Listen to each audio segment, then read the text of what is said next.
All right, first of all, I just want to say if that last song doesn't get us fired up, what is it going to take? Like, I'm serious. What is it going to take? Do we realize how blessed we are? That God has graciously given us a team of people who love Him, who pursue Him, who live in devotion to Him, and who have been incredibly gifted each week to bring a sacrifice of praise to Him before us it's incredible. God is gracious and good, and we need to get with it. We really do. I'm just going to be straight up honest. I've been going for the last couple of days to worship on the mountain. If you hadn't been there, you've missed a blessing. It's pretty crazy to have all these people like Chris Tomlin and Carrie Job and all these other people in Danville. And last night, I think probably at least 10, 12,000 people out there at the base of that mountain singing How Great Is Our God together. It was pretty powerful. And yet we come here every week, and God provides us with people who are pointing us to Jesus in a way that is just incredible. And I'm grateful. If I didn't tell you, I'm grateful. Well, I'm looking forward to starting this brand new series today from 1 Peter. And we're going to be talking about living the Christian life in a hostile world. If you're not aware, we are living in a world that is hostile to Christianity and becoming increasingly hostile to Christianity. I'll bring you some examples of that over the course of this series as teachers in certain school districts across the nation are resigning their positions. One recently resigning because the leader of that local school board said that Christian mothers in that school district have too much authority and that has to change. Statements like that are being made. If you believe the scripture, you are becoming increasingly the minority. If you hold to the scripture and biblical standards, then you are becoming an unappreciated anomaly in our culture. And I really believe that this series will prepare us not only for where we are, but for where we're headed. Jesus warned us about this. Jesus said to his followers, the world has hated me, and therefore they're going to hate you. You can't live the Christian life regardless of how loving you are and never offend anyone. It's impossible. And so hopefully we're going to be encouraged as we look from 1 Peter chapter 3 on through 1 Peter chapter 5 as we work our way over the next several weeks through this powerful letter that this apostle was led by the Spirit of God to provide to his people, the church. If you're going to deeply appreciate the powerful truths found in the last few chapters that we're going to cover of this letter that we now know as 1 Peter, then it's important that you understand a few things about this letter. First of all, you need to understand the perspective of the person who commissioned this letter. Second of all, you need to understand the life circumstances of the people who received this letter. And then last of all, you need to understand how they were to live out the difficult but powerful truths written in this letter. In this letter that Peter shared with the people of God, there was the frightening news that they were going to endure even a greater, more intense suffering as a result of persecution. This suffering was imminent. He was sharing with this Christian community made up predominantly of Gentile believers, which means they were people just like us. You are going to endure persecution. You are going to suffer. Now, how many of you have ever been to the doctor and you've received the news of an upcoming surgery, or you've received the news of a pain that is not going to go away, of an ailment that is not going to disappear, but you receive the news that you're going to endure physical suffering. That's always incredibly, almost overwhelmingly discouraging. No one wants to receive news of imminent suffering. Doesn't matter if you're a believer or not. No one wants to suffer. This group of believers, they were like us. Receiving this news had to be incredibly difficult for them because they knew what was on the horizon for them, and it was going to be difficult. They were also like us, not only in that they wouldn't have wanted to suffer, but they were like us in that they wanted to love and serve Jesus. But they would have rather have done that in an environment that didn't include intense persecution. The news of widespread persecution had to cause them to look at their loved ones and wonder what they were going to have to endure, what they were going to live through, what they were going to suffer. They looked at wives and husbands and children and moms and dads, and they knew there were going to be those among them who would lose their lives for the sake of the cause of Christ. And Peter's message to them would have, on some level, sounded like a strange message for people facing imminent suffering. Because his message to them was going to be, suffer well. Suffer in a way that glorifies God. Suffer in a way that advances the message of the gospel. Suffer in a way that reveals Jesus and his redemptive work to your persecutors. That was and still is a confusing message. How could Peter ask something of the church that would seem virtually impossible to fulfill? Because it is not easy to suffer well. As a matter of fact, on occasion, I have to visit someone who is suffering incredibly. And only on rare occasion do I hear that person talk about the fact that they've received and accepted the reality that their suffering is for the purpose of a greater, closer relationship with God, and as a result of that, a greater degree of glory for God. Suffering well isn't easy. All the wives should know that. You've got a husband. Suffering is not easy. But Peter was going to affirm for this church that they weren't going to be abandoned by Jesus. That this suffering was ultimately for the advancement of the cause of Jesus Christ. And you have to remember who this message was coming from. This was the one who forsook Jesus in the garden when Jesus was being arrested.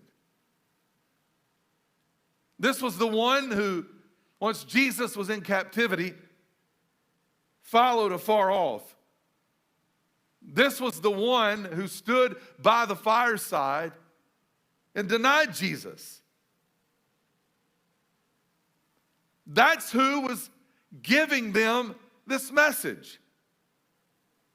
The one who tried to rebuke Jesus when Jesus shared the news of his death. To the point that Jesus looked at Peter and said, "Get behind me, Satan." We could all accuse him of all of these things to his face, and he would have to declare himself to be guilty because he was guilty of all of those things. So what qualifies him to write this letter to believers who were going to suffer persecution. Because wouldn't it have been easy, and wouldn't it be our inclination to say, who are you to speak to us about being true to Jesus in the face of suffering? You denier? You abandoner? You're the one who followed afar off. How can you be qualified to have this conversation with us? Well, he was qualified. All of that happened before the resurrection of Jesus.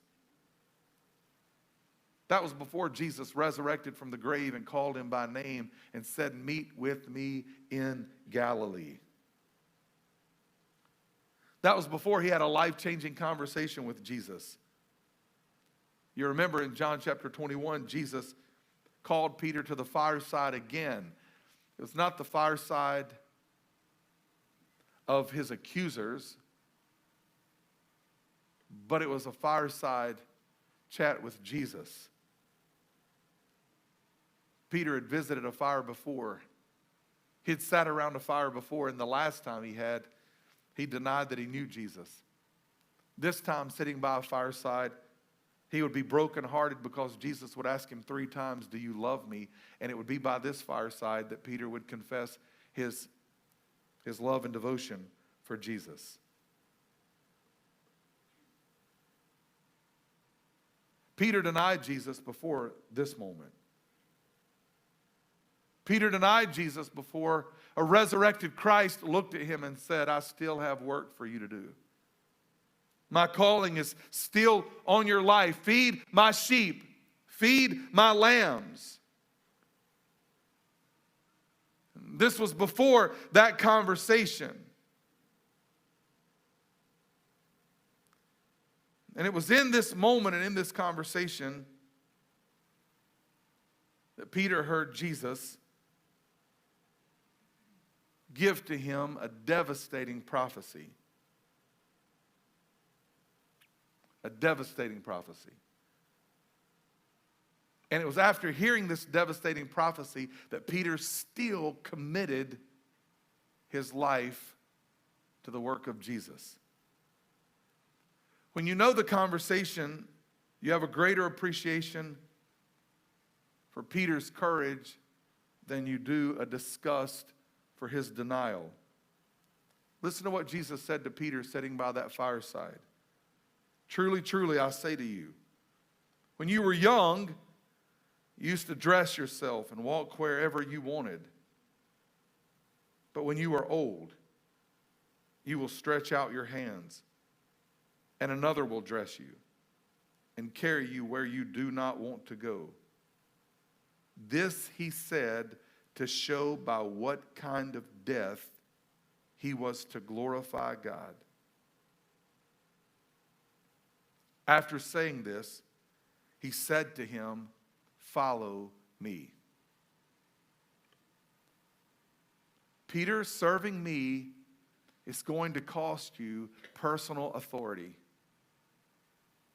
Serving me is going to cost you your freedom. And serving me is going to ultimately cost you your life. So think about this conversation and imagine sitting by a fireside with Jesus and Jesus looking at you in the face and Jesus saying, "You're going to die a horrific death on account of me. But follow me." Had Peter been who he was before the resurrection of Jesus, he would have said, "No.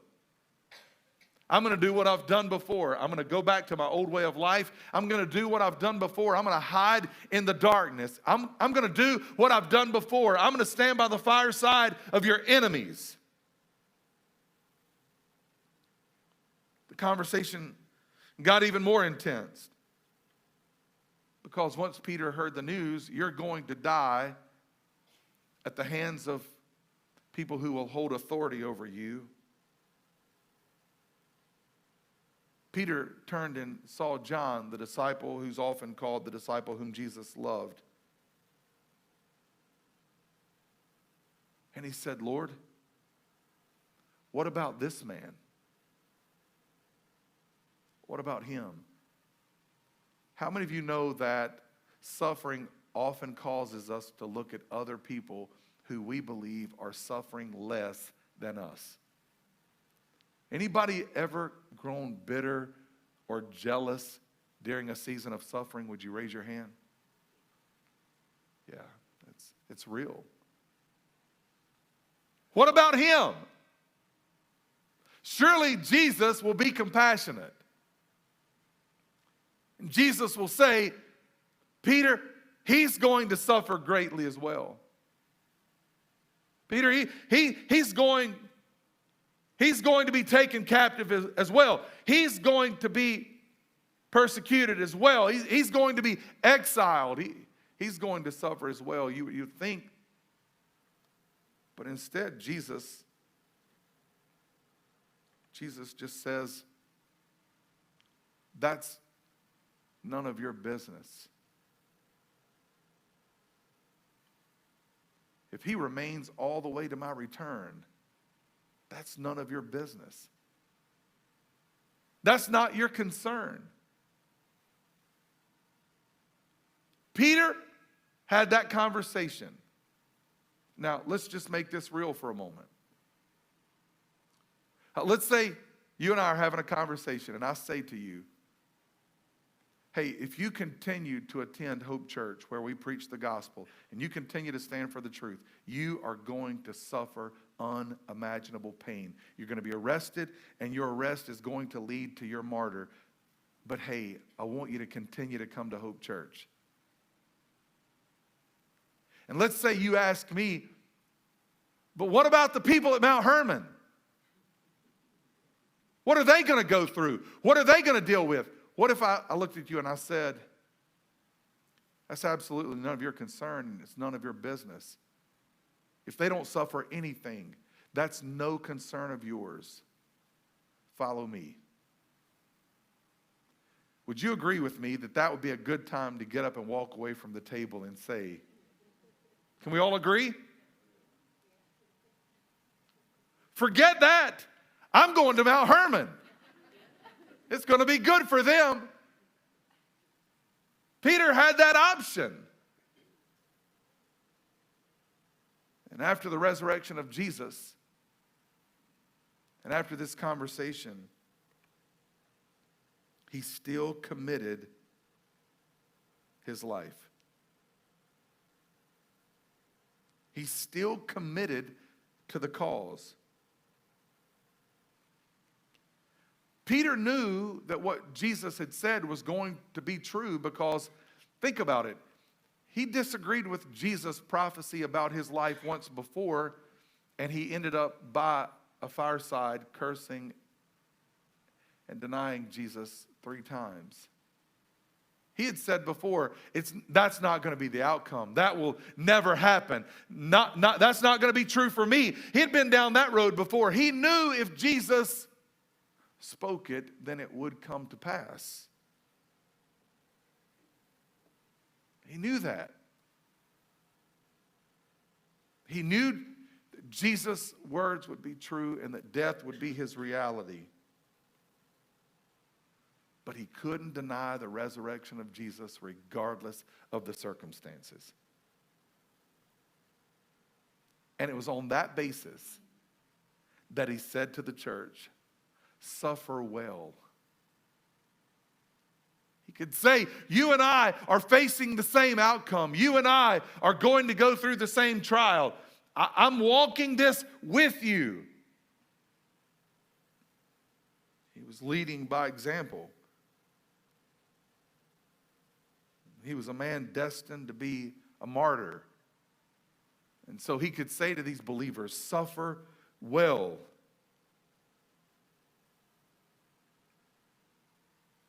I'm practicing what I'm preaching. He knew that what he was going to pass on to them was true because he was living it. In the same way that I talk to my kids and I instruct my kids from my experience. How many parents know that to be true? How many parents wish that your children, even your adult children, knew that you had been where they are, but they've never been where you are? Can any parents say amen to that? You wish they would just listen as you share from your experience. Well, Peter was saying, I've experienced in living this life that's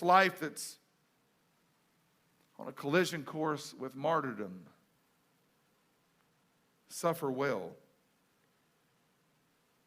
Then I'm not even going to make it partway through this message today. That's the great thing about expositional preaching. We'll just pick up next week where we leave off this week.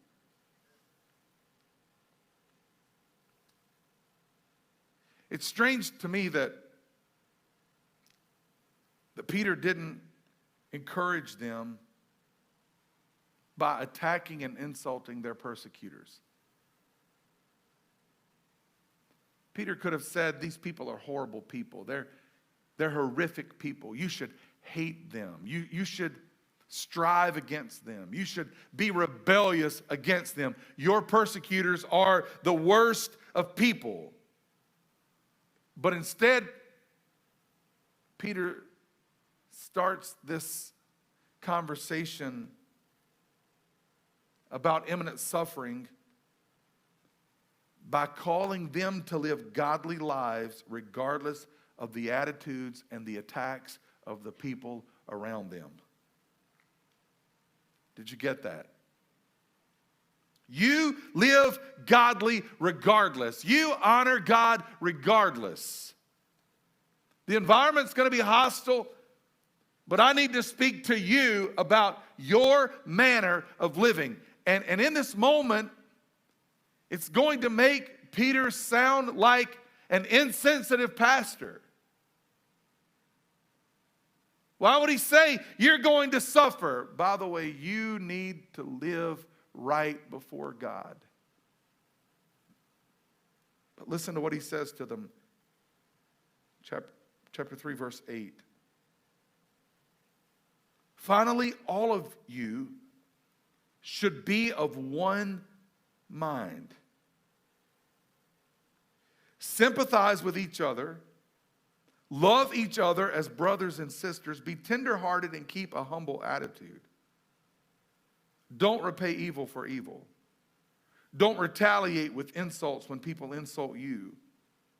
Instead, pay them back with a blessing. That is what God has called you to do, and He will grant you His blessing. What Peter called the church to in these verses wouldn't be easy to fulfill when circumstances are favorable. These attributes aren't easy to put on display, even when you have the support of others.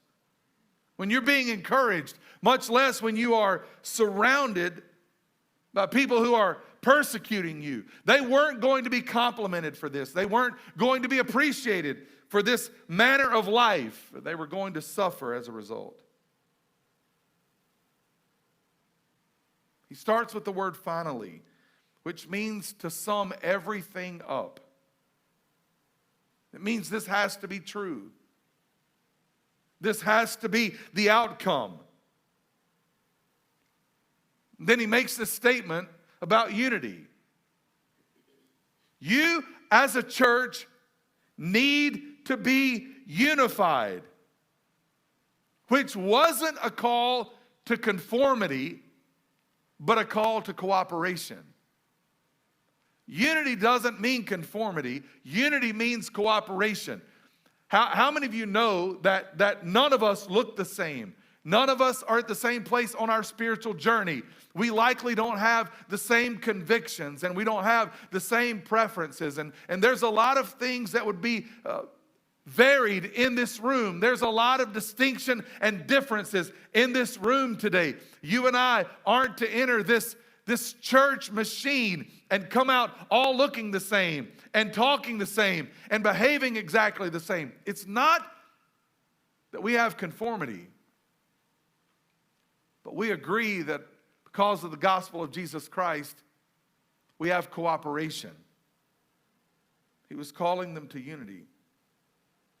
Unity doesn't mean that we are exactly the same and that we see things exactly the same way, but it means there's a cause greater than our views that calls us to cooperation. And with this call to unity, don't miss this. Peter was placing a lot of emphasis on the need for a unified church in a hostile environment. A hostile environment increases the need for a unified church. Let me repeat that. A hostile environment increases the need for a unified church. The people of God coming together, cooperating together, supporting one another, encouraging one another, weeping with one another, standing by one another, discipling one another, challenging one another. The environment's going to be hostile. Peter would say, you need to be unified. And can I just say that it is breaking my heart to see how divided the church in America is becoming as the environment is growing more hostile. We live in a culture that is hostile against Christianity. And it can be like that. And the church can thrive. And the church can flourish. The church has done its greatest work and had its greatest impact during seasons of its greatest persecution. But what's sad is you and I are being deceived by a hostile culture. And we're becoming a hostile, divided church. That's the environment we're living in. Do you realize there is so much division that is being pumped into the church by the culture? And you and I have to resist this.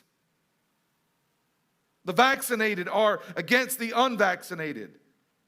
And the unvaccinated are against the vaccinated. People who wear masks declare that to be an act of love for their neighbor. People who refuse to wear masks are accusing others of living without faith. That they should just trust God. People who support Black Lives Matter are being accused of not believing that all lives matter. And people who say that all lives matter are being accused of not believing that black lives matter. This is where we are. People are in the church are being divided by politics. People in the church are literally arguing about where you get your news. If you watch Fox News, somehow you're godly. And if you watch CNN, you're not. Is this where we are? Where over cultural things, Christians publicly attack one another on Facebook and on social media? Is this where we are? Recently, a national pastor came out and talked about the fact that he had gotten vaccinated. And you would think that people would say, that's your choice, that's your prerogative. It's a vaccine. That's what it is. But instead, his announcement turned into one of the most vicious social media outbursts I've likely ever seen in my life. Is this where we are? It's not where we're supposed to be. Peter was saying to the church, you need to be unified. The culture is going to be hostile. The environment's going to be hostile. And if you're not careful, you will take on the hostility of the environment. And that's not who we are as believers. Are we so blind that we don't see that we're living in a culture that's trying to categorize everybody? You have to be in a category. Categories based on race and gender and political affiliation and political views and now pronouns and education and financial status and religious belief, vaccination status, worldview, and on and on and on and on it goes. It's sad, but we're living in a nation right now, the only thing we agree on is our division. NBC USA Today recently did a poll, and 80% of Americans agree we're divided. Do you realize there's been no poll taken at any point in time in recent history where 80% of the people agree on anything? 80% of Americans agree we're divided. But we are the people of a kingdom, not a nation. And even when the nation is divided, we're not divided because we're called to be a part of a kingdom that has a higher standard than the nation. We're a people called to live in light of a kingdom, not in light of a nation. Are we so American that we've lost sight of the fact that we're Christians? The hostile environment is around us, but that isn't supposed to be us. We are a people bought and paid for by the gospel work of Jesus Christ. A people who, as a result of the work of Jesus Christ, have been adopted into the family of the Most High God. A people who live more for a cause of a kingdom than for the cause of a nation. A people who are so committed to the message of the gospel and the advancement of the gospel that we won't stop until we do everything we can in our brief span of life to do everything we can to advance the gospel into a hostile environment. We share in one another's hurts. We cry with one another. We laugh with one another. We accept the faults of one another. We accept that there's diversity among us. We are a people who should hate racism. We should hate racism. That's not the message of the culture. That's the message of the Bible. That heaven will be a place of every tribe, nation, and tongue. If you have difficulty with other races, then don't go to heaven. You're going to hate it. We're to hate division. Are you listening? We're to hate hatred. We're to hate anything and everything that looks opposite of the love of God. This is who we are. And church, in this hostile environment, we can't become a hostile church. Because a hostile church can't reach a hostile environment.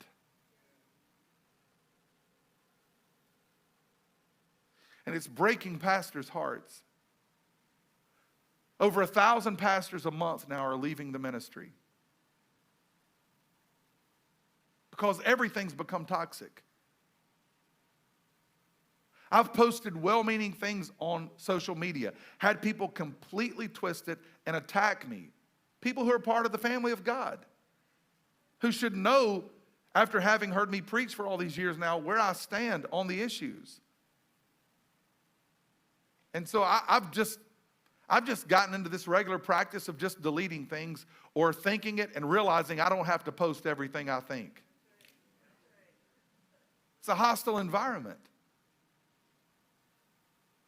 And if we're not careful, we're going to get caught up in this. Can I tell you, church, Jesus has saved us for more than division.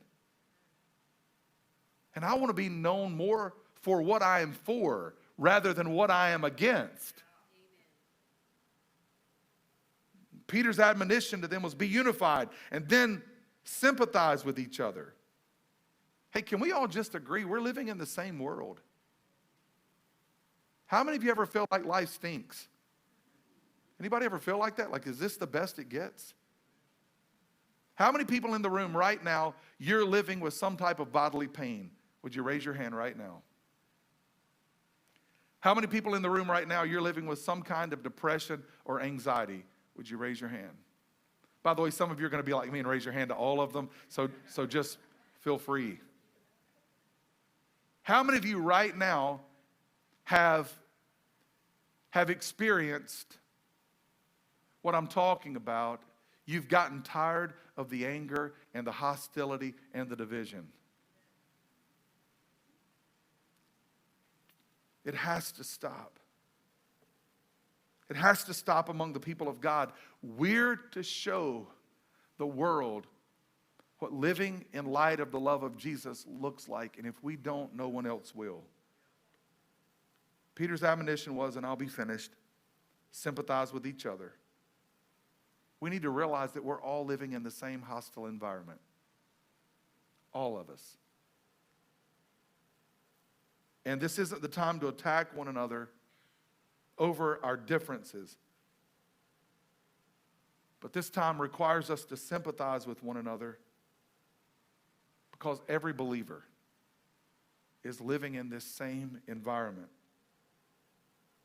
This was a call to share in one another's hurts. It was a call to refuse hard-heartedness.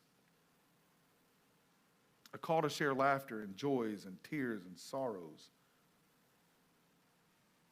Sympathize with one another. What's the motivation for that kind of behavior? Well, he says it clearly. Love each other as brothers and sisters. Be tenderhearted and keep a humble attitude. Let me read that one more time. All right, everybody, for just a moment, would you become spongy? Soak this in. Let's read it together out loud, and I'm reading out of the NLT because these verses are just so clear in the NLT. Love each other as brothers and sisters. Be tender-hearted and keep a humble attitude. Can we all agree that would be transformational? 1 Thessalonians 4:9 teaches the people of God to love one another.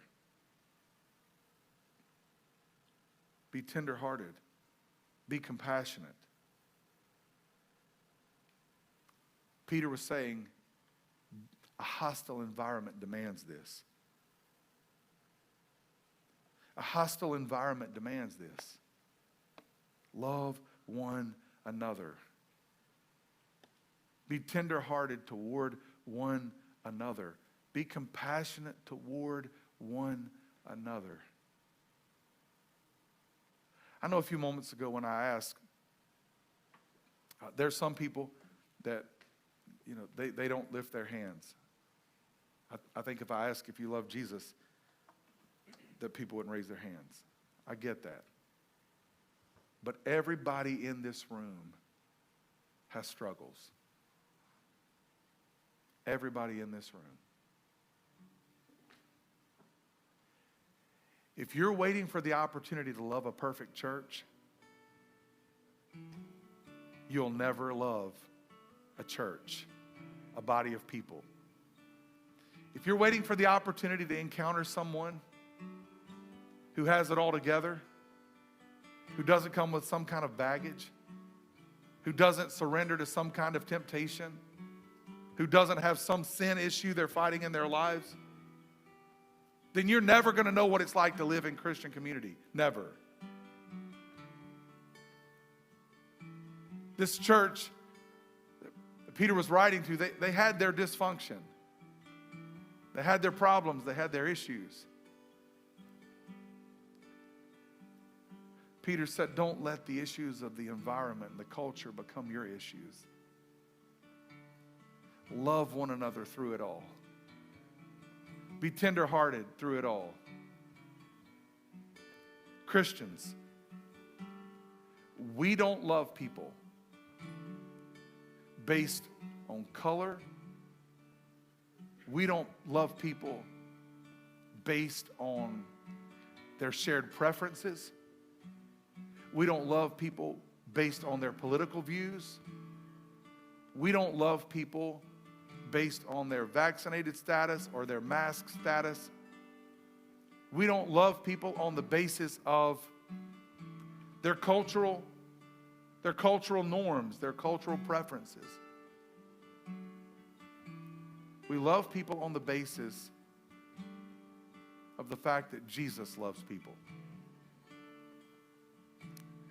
And if anybody would want to ask the question, can you prove that with the Bible? Jesus said, "You love others as I have loved you." It's pretty clear. How many people in the room know that Jesus knows everything bad there is to know about you, but he still loves you? We need to love each other like that. That works in a hostile environment. That sustains in a hostile environment. Let's stand and let's sing this song together.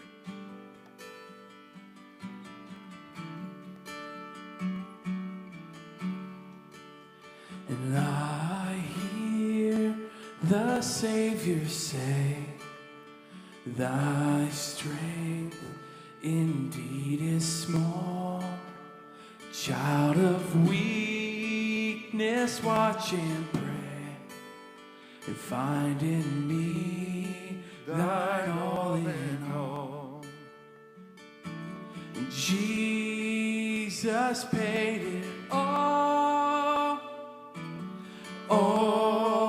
to him I owe. And sin had left a crimson stain, he washed it white as snow. Thank God he did. And Lord, now indeed I find thy power and thine alone can change the leper's spots and melt the heart of stone. Jesus paid it all to him I owe. Yes. Sin had left a crimson stain, he washed it white as snow. Let's sing that chorus one more time. Jesus paid it all. Jesus paid it